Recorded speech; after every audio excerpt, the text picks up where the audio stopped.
Hello friends, आज के video में हम देखेंगे संगीत पेपर 1 और पेपर 2 के लिए प्रैक्टिस सेट 6। इससे पहले हमने 5 प्रैक्टिस सेट कर रखा है जो आपके बीपीएससी टीचर 2023 के लिए काफ़ी ज़्यादा महत्वपूर्ण है। चलिए शुरू करते हैं आज का पहला सवाल, लेकिन उससे पहले अगर आपने अभी तक चैनल को सब्सक्राइब नहीं किया है तो प्लीज़ चैनल को जरूर सब्सक्राइब कर लीजिएगा। और फिर से एक बार आप लोगों के भारी डिमांड पर बिहार स्टेट 2023 की तरह आपको बीपीएससी टीचर 2.0 के लिए आपको सिर्फ ₹101 में 20 से ज़्यादा आपको प्रैक्टिस सेट दिया जा रहा है। लेने के लिए आप वीडियो के कमेंट बॉक्स में मेरा नंबर दिया गया है, आप मुझे वहाँ पर व्हाट्सएप कर सकते हैं। चलिए शुरू करते हैं आज का पहला सवाल। पहला क्वेश्चन कह रहा है कि कोमल रे त्रिमाध्यम के साथ अन्य शुद्ध स्वरों का प्रयोग किस धातु में किया जाता है, आपको बताना है। ऑप्शन ए मरावा, ऑप्शन बी है भैरवी, ऑप्शन सी है पूर्वी, ऑप्शन डी है कल्याण। तो इसका राइट आंसर ऑप्शन आपका ए हो जाएगा। जो आपका कोमल रे एवं त्रिमाध्यम के साथ अन्य शुद्ध स्वरों को प्रयोग मरावा ठाट में किया जाता है, इसे आप जरूर याद रखिएगा। राइट आंसर ऑप्शन आपका ए हो जाएगा। और हिंदुस्तान संगीत पद्धति में आपके टोटल 10 धातु माने जाते हैं, इसे भी आप जरूर याद रखिएगा। इससे भी आपसे क्वेश्चन बनाया जा सकता है। तो राइट आंसर ऑप्शन आपका ए हो जाएगा। भैरवनाथ में क्या होता है, आपको बताना है। तो भैरवनाथ में आपका कोमल रे, ध तथा सभी शुद्ध स्वरों का प्रयोग किया जाता है, इसे आप जरूर याद रखिएगा। इस सवाल आपका बिहार स्टेट 2019 का पूछा हुआ सवाल है। तो राइट आंसर ऑप्शन आपका ए हो जाएगा। क्वेश्चन थर्ड कह रहा है कि तंत्रवाद सितार के लिए कौन सा सही नहीं है, आप याद रखिएगा। इसमें आपसे नहीं पूछा गया है। ऐसे क्वेश्चन आपको कंफ्यूज करते हैं और बहुत बच्चे इसमें गलत कर देते हैं। तो सबसे पहले आप नहीं को टिक आउट जरूर कर लीजिएगा। और इसका राइट आंसर ऑप्शन आपका सी हो जाएगा। सितार जो होता है वो अनंतवाद का प्रकार नहीं माना जाता, बल्कि यह एक तत्ववाद का एक प्रकार है, जिसमें टोटल आपके 7 मुख्य तार होते हैं। इसे भी आप जरूर याद रखिएगा। तो राइट आंसर सी हो जाएगा। क्वेश्चन 4 कह रहा है कि आपको जो राग दिया गया है, आपको पहचान करना है कि इनमें कौन सा मुख्य स्वर समूह है। ऑप्शन है भैरव, काफी, यमन या ऑप्शन डी है आशावरी। तो इसका राइट आंसर ऑप्शन आपका बी हो जाएगा। काफी इजी सवाल है। आपने म्यूजिक पेपर 1 का पेपर आपने दिया होगा, 30 सवाल आपके एग्जाम में देखने को मिला होगा। तो राइट आंसर ऑप्शन आपका बी हो जाएगा। क्वेश्चन 5 कह रहा है कि सितार में तरप के तारों का प्रयोग किया जाता है, आपको बताना है। जो आपका सितार है उसमें तरप के तारों का प्रयोग किया जाता है, आपको बताना है कि कितने तारों का प्रयोग किया जाता है। तो राइट आंसर ऑप्शन आपका सी हो जाएगा। सर्वाधिक प्रसिद्ध वाह सितार में टोटल आपके 7 तार और 11 से तरप के तार प्रयोग किए जाते हैं। राइट आंसर ऑप्शन आपका सी हो जाएगा। कहा जाता है कि सितार का विकास इस वाद से हुआ था।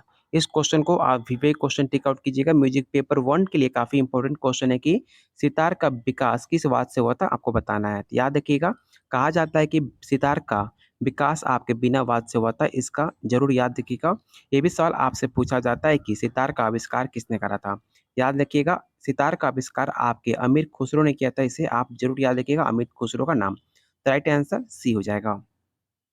इनमें से एक प्रसिद्ध सितार वादक है, आपको बताना है कि इन 4 ऑप्शन में कौन सा एक प्रसिद्ध सितार वादक हुआ करते थे। तो काफ़ी ईज़ी सवाल है, आप सबको पता होगा। पंडित निखिल बनर्जी का नाम आता है एक प्रसिद्ध सितार वादक के रूप में, जिनको भारत सरकार द्वारा पद्म भूषण से भी सम्मानित किया जा चुका है। तो राइट आंसर ऑप्शन सी हो जाएगा।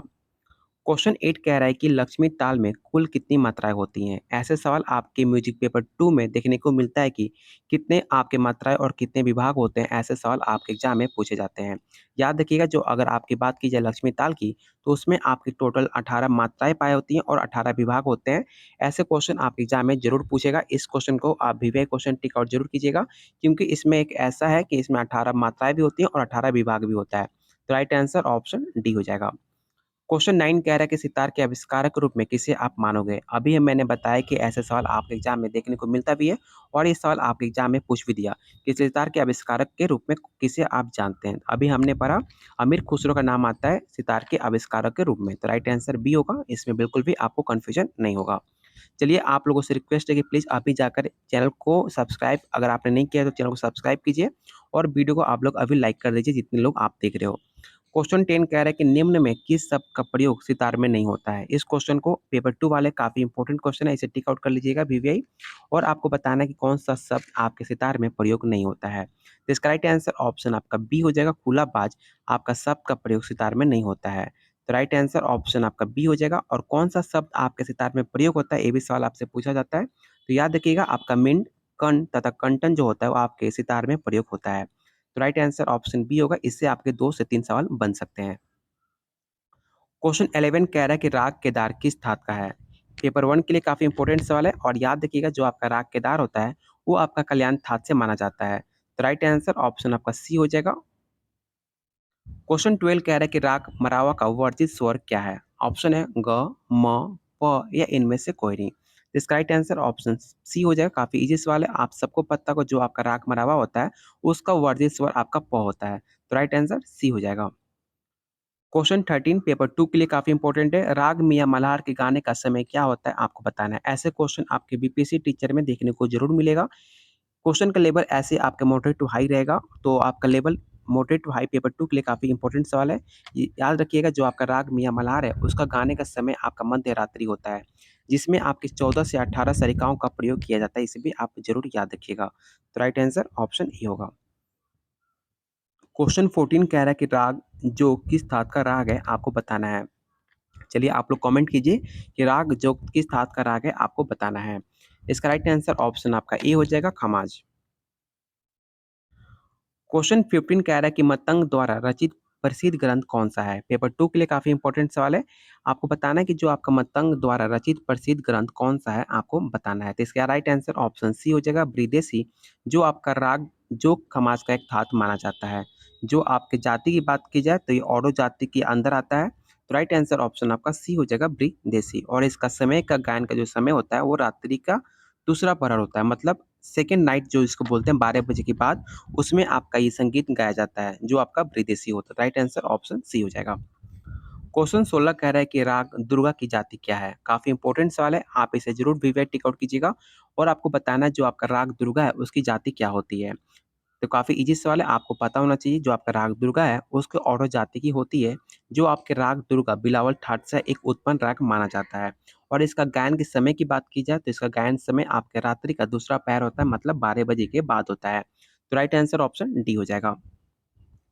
क्वेश्चन 17 कह रहा है कि यदि सर्च की आंदोलन संख्या 240 हो तो ताड़ सर्च की संतुलन संख्या क्या हो जाएगी? 270, 288, 432 या 480। तो इसका राइट आंसर ऑप्शन आपका डी हो जाएगा, 480 आपकी आंदोलन संख्या होती है। तो राइट आंसर डी होगा। क्वेश्चन 18 कह रहा है कि बीना के तार की लंबाई 36 हो तो पंचम कितने इंच पर बोलेंगे? इस क्वेश्चन को आप विवेक क्वेश्चन टिक आउट कीजिएगा।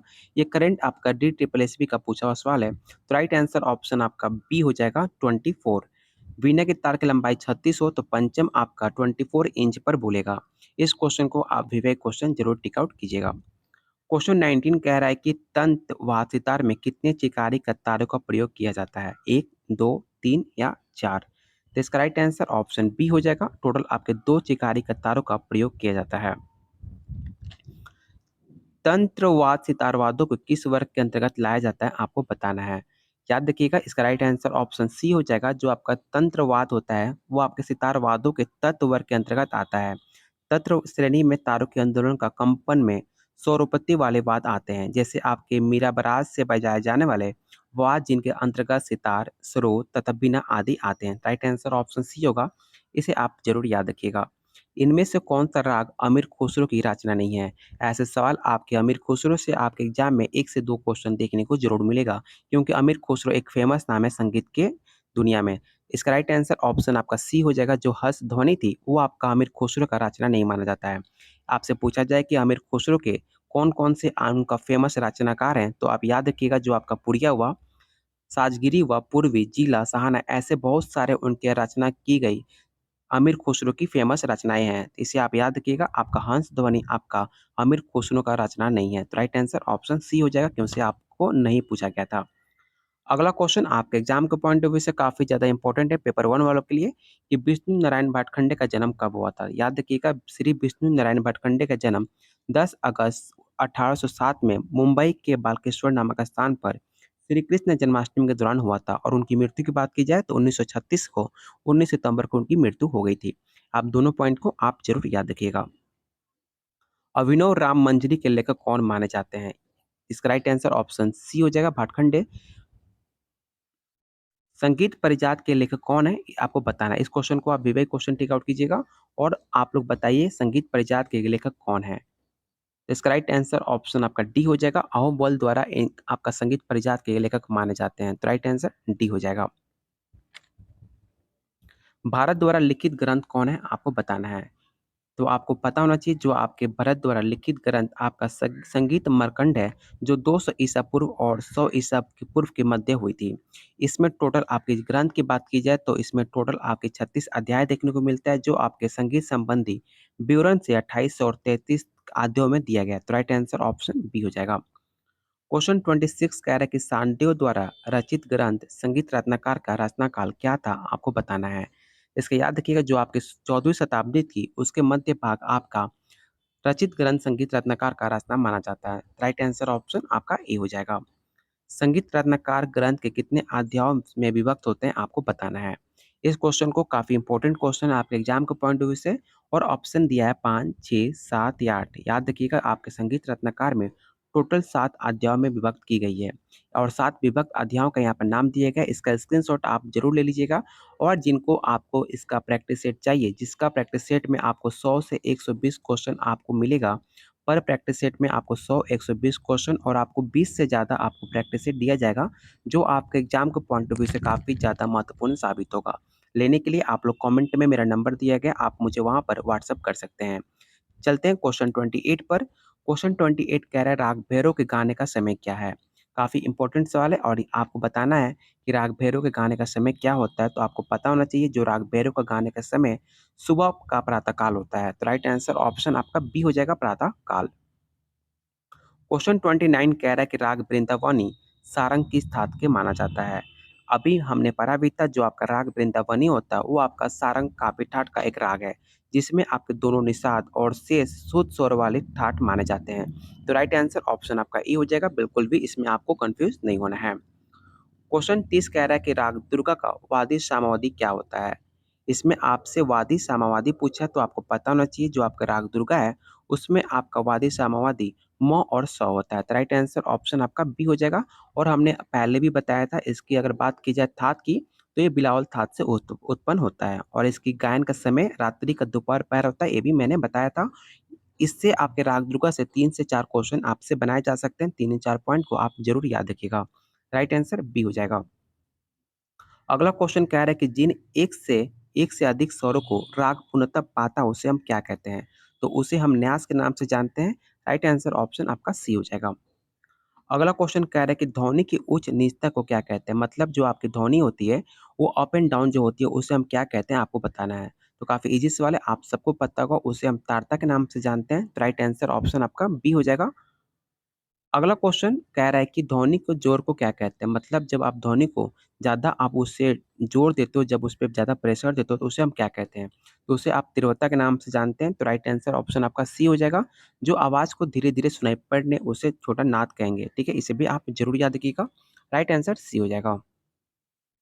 रात्रि के समय 12 बजे से दिन के 12 बजे तक गाए जाने वाले राग को क्या कहते हैं? इस क्वेश्चन को आप विवेक क्वेश्चन टिक आउट कीजिएगा। ये सवाल आपके बीपीएससी टीचर 2023 दिसंबर में आपको देखने को जरूर मिलेगा, और इसका राइट आंसर ऑप्शन आपका सी हो जाएगा। जो आपके रात्रि 12 बजे से लेकर दिन के 12 बजे तक गाया जाता है वो कौन सा राग होता है? तो आपका उत्तर राग माना जाता है। इसे भी आप जरूर याद रखिएगा। राइट आंसर आपका सी हो जाएगा। क्वेश्चन 35 कह रहा है कि ख्याल किस भाषा का शब्द है? तो आपको पता होगा, काफ़ी ईज़ी सवाल है। ख़्याल आपका फ़ारसी शब्द का भाषा है जिसका अर्थ होता है कल्पना। जो आप दिन भर करते रहते हो किसी के ख़्याल में, उसी ख़्याल का मतलब पूछ रहा है कि किस भाषा का शब्द है। तो याद रखिएगा फ़ारसी शब्द है आपका ख़्याल। तो राइट आंसर ऑप्शन बी होगा, और ये सवाल आपका बिहार स्टेट का पूछा हुआ सवाल है। क्वेश्चन 36 कह रहा है कि ध्रुव गायन शैली में किस ताल का प्रयोग किया जाता है, आपको बताना है। याद रखिएगा जो आपका ध्रुव गायन शैली होता है उसमें आपका चौताल का प्रयोग किया जाता है। ध्रुव गंभीर प्रकृति का एक गीत माना जाता है जिसमें अधिकतर शब्द आपके ब्रज भाषा के लिए गए हैं। तो राइट आंसर ऑप्शन डी होगा। क्वेश्चन 37 कह रहा है ठुमरी गायन शैली में किस ताल का प्रयोग होता है? ऑप्शन है धमार, ऑप्शन बी है पंचम सौरी का, ऑप्शन सी है जत ताल का, या ऑप्शन डी है झप ताल का। याद रखिएगा जो आपका ठुमरी गायन शैली है उसमें आपका दीपचंदी अथवा जत ताल बजाया जाता है, जिसमें ठुमरी में बहुत कम शब्द प्रयोग किए जाते हैं। शब्दों के भाव को विविध स्वरों समूह को द्वारा व्यक्त किया जाता है। तो राइट आंसर ऑप्शन आपका सी हो जाएगा। क्वेश्चन 38 कह रहा है ख्याल का शब्द तराना पखावज अथवा तबला के बोल तथा सरगम के मिल को क्या कहा गया है, आपको बताना है। तो इसका राइट आंसर ऑप्शन आपका बी हो जाएगा, चतुरंग। आज का लास्ट क्वेश्चन रहेगा, खटका, मुर्की, कण आदि का प्रयोग प्रचुरता से इस गायन शैली में होता है, आपको बताना है। तो राइट आंसर ऑप्शन आपका डी हो जाएगा। खटका और मुर्की, कण आदि का प्रयोग प्रचुरता से टप्पा गायन शैली में होता है, जो एक संगीत का प्रकार माना जाता है, जिसका शब्द अधिकतर पंजाबी भाषा के होते हैं। इसे भी आप जरूर याद रखिएगा। और आज के वीडियो में टोटल आपके 39 क्वेश्चन थे। उम्मीद करता हूँ आपके 39 क्वेश्चन आपके एग्जाम के पॉइंट ऑफ व्यू से काफी ज्यादा महत्वपूर्ण थे। तो एक भी क्वेश्चन को आप बिना भी टिक आउट मत कीजिएगा, सारे क्वेश्चन इंपॉर्टेंट है आपके एग्जाम के पॉइंट ऑफ व्यू से। और जिन्होंने अभी तक वीडियो को लाइक नहीं किया, तो प्लीज़ आप लोगों से रिक्वेस्ट है, वीडियो को लाइक और चैनल को ज़रूर सब्सक्राइब कर लीजिएगा। अपने एग्जाम के पॉइंट ऑफ व्यू से काफ़ी ज़्यादा इंपॉर्टेंट क्वेश्चन आपको कराए जाएंगे। और जिन्हें प्रैक्टिस सेट चाहिए, आप मेरा नंबर पे व्हाट्सअप कर सकते हैं, जो आपका मेरा नंबर कमेंट बॉक्स में आपको दिया गया है। चलिए, बहुत जल्द मिलते हैं अगले वीडियो में। तब तक आप चैनल को जरूर सब्सक्राइब कर लीजिएगा और बेल आइकन प्रेस करना बिल्कुल मत भूलिए। और जिन्होंने अभी तक टेलीग्राम चैनल ज्वाइन नहीं किया, वो भी टेलीग्राम चैनल ज्वाइन कर ले, क्योंकि आपको जितने अपडेट न्यूज़ होते हैं और जितने आपके अपडेट पीडीएफ होते हैं, सारे वहाँ पर आपको शेयर किया जाता है। तो इसलिए अभी जाकर आप टेलीग्राम चैनल ज़रूर ज्वाइन कर लीजिएगा। वहाँ पे सारे अपडेट आपको फ्री में मिल जाते हैं और कुछ पीडीएफ भी आपको दिया जाता है। तो राइट आंसर ऑप्शन डी, और आपको मिलते हैं अगले क्लास में।